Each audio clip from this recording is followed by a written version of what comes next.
मानव जीवन के प्रतिकूल प्रभावों को अनुकूल तथा सुगम बनाने वाले सभी भारतीय एवं छात्र छात्राओं को मैं शंभू शाही की ओर से मधुर प्यार भरा शुभकामनाएं। मैं अपने प्रिय साहित्यानुरागी छात्र छात्राओं को इस आपदा के विषम दौर में अपने धैर्य, संयम, साहस, सहानुभूति एवं अद्भुत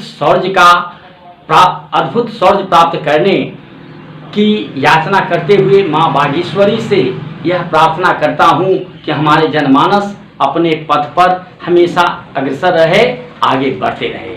प्यारे छात्र छात्राओं, हम लाए हैं साहित्य निधि से कुछ मोती चुरा कर, इस रत्न को रखना मेरे बच्चों संभाल कर। अब मैं चतुर्थ एवं दसम वर्ग के छात्र छात्राओं को पाठ्यक्रमानुसार पाठ्य को ध्यान में रखते हुए आज का जो प्रकरण है वह प्रकरण वर्ण प्रकरण को चयनित किया हूँ। इस वर्ण प्रकरण के चयन क्रम में बच्चों को समुचित परिभाषा तथा इसके भेद उपभेदों का भी विश्लेषण करूँगा।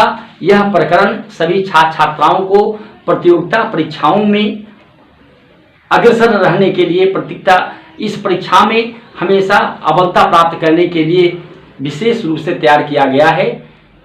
प्यारे छात्र छात्राओं, आज के इस प्रकरण में जो आप सबों के लिए वर्ण प्रकरण का चयन किया गया है, इस वर्ण प्रकरण के अंतर्गत सबसे पहले आपको वर्ण की परिभाषा बताने का प्रयास करूंगा।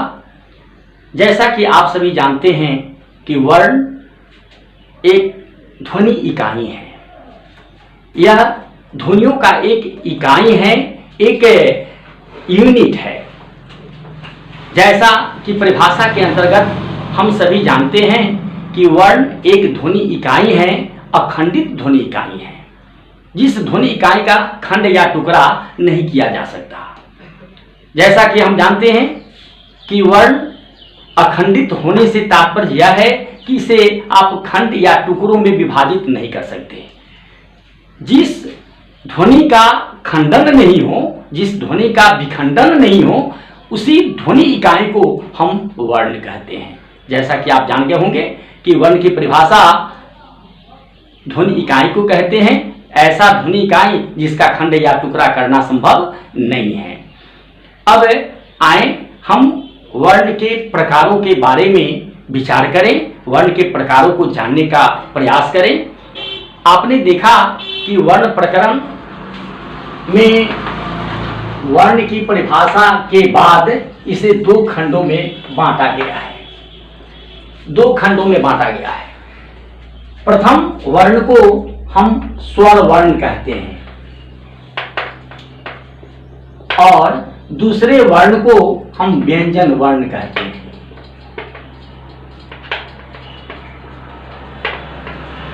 अब इन दोनों वर्णों का हम अलग अलग परिभाषा जानने का प्रयास करें। स्वर वर्ण मात्रिक वर्ण होता है। इसमें मात्राएं होती हैं, या यूं कहा जाए जितने भी स्वर वर्ण हैं वो सभी के सभी मात्रिक वर्ण हैं। यह ऐसा वर्ण है जो अपने अवलंब पर अवलंबित होता है, अपने स्टैंड पर खड़ा होता है। इसके उच्चारण में दूसरे वर्णों से सहायता लेने की आवश्यकता नहीं होती। यह ऐसा वर्ण होता है जो दूसरे वर्णों को परिपूर्ण करने का काम करता है। यह दूसरे वर्णों को खड़ा करने का, दूसरे वर्णों को मात्रा देने का, दूसरे वर्णों को समुचित उच्चारित करने का यह काम करता है। अर्थात ऐसा वर्ण जिस वर्ण के उच्चारण करने में किसी दूसरे वर्ण से सहायता न ली जाए उसे हम स्वर वर्ण कहते हैं।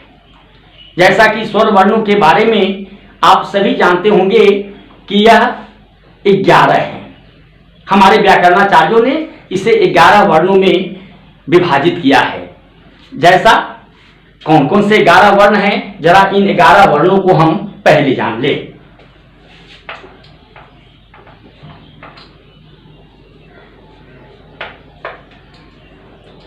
अ, आ, हरस्व ई, दीर्घ ई, हरस्व उ, दीर्घ उ, ली, ए,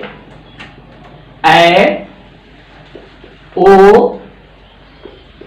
औ।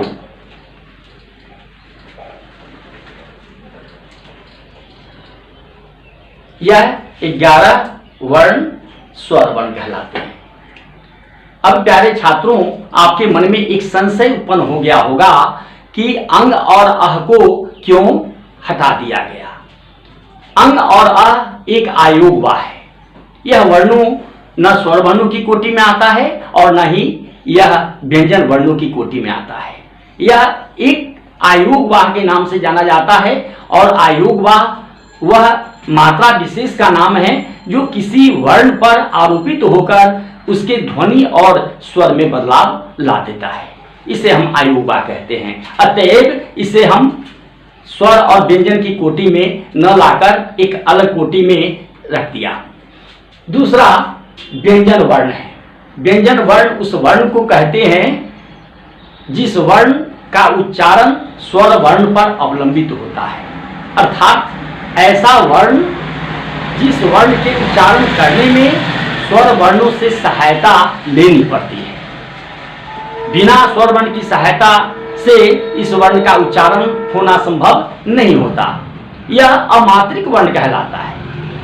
अमात्रिक वर्ण से मतलब यह कि इस वर्ण में अपनी कोई मात्रा नहीं होती, अपना कोई पूर्णता प्राप्त करने की शक्ति नहीं होती। यह स्वर वर्णों के पूर्णता, स्वर वर्णों के लगने से यह अपने आप में पूर्ण होता है। अतएव व्यंजन वर्ण अपूर्ण व्यंजन वर्ण होता है। अपूर्ण व्यंजन वर्ण से तात्पर्य यह कि यह बिना मात्रा का ही होता है।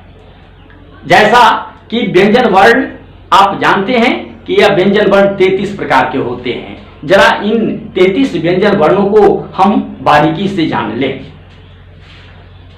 इन 33 व्यंजन वर्णों को 3 कोटियों में बांटा गया है, 3 भागों में बांटा गया है। जिस भागों की बंटवारा मैं आगे बताऊंगा। ऐसे मूलतः आप जान लें कि व्यंजन वर्ण 33 प्रकार के होते हैं।